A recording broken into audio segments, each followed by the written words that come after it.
देश के अमन चैन में जिस एक घटना ने भूचाल ला दिया, जो मुल्क आजादी के कई दशक तक शांतिमय था, जहां मजहबों के बीच दरो दीवार नहीं थी, उस एक घटना ने चंद घंटों में सब कुछ बदल दिया और पैदा कर दी नफरत की ऐसी खाई जिसे भर पाना अब तक संभव नहीं हुआ। धर्म की आड़ में निकली राजनीति की रैली का ऐसा शंखनाद ना तो पहले किसी ने देखा था और ना ही किसी ने पहले सुना था। तारीख 6 दिसंबर 1992।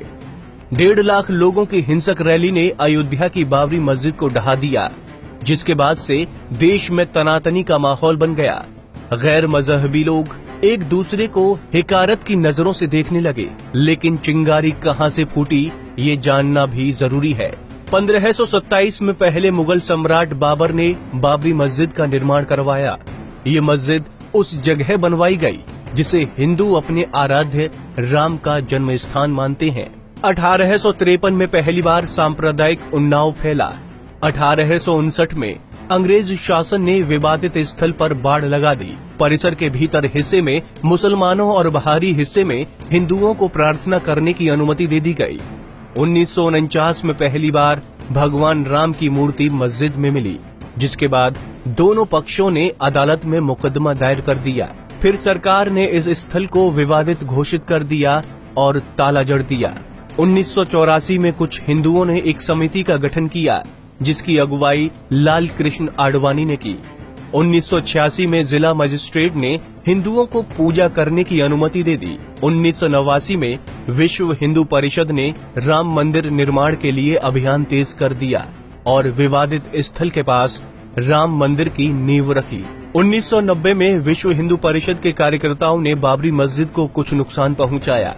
1992 में विश्व हिंदू परिषद, शिवसेना और भारतीय जनता पार्टी के कार्यकर्ताओं ने 6 दिसंबर को बाबरी मस्जिद को ध्वस्त कर दिया।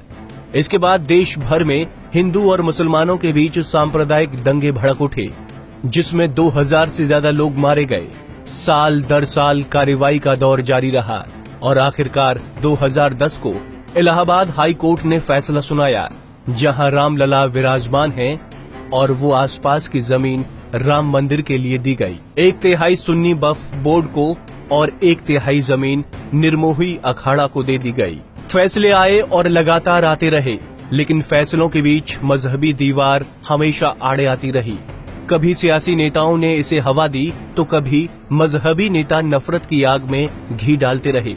लेकिन 24 साल बाद आज भी अयोध्या सिसक रही है और फैसले के दौराहे पर खड़ी हो अमन की भीख मांग रही है। फैजाबाद से अभिषेक सावंत की रिपोर्ट, पंजाब केसरी टीवी। बाकी खबरों के लिए लॉग इन कीजिए up.punjabkesari.in पर और लाइक कीजिए हमारा Facebook page Punjab Kesari UP.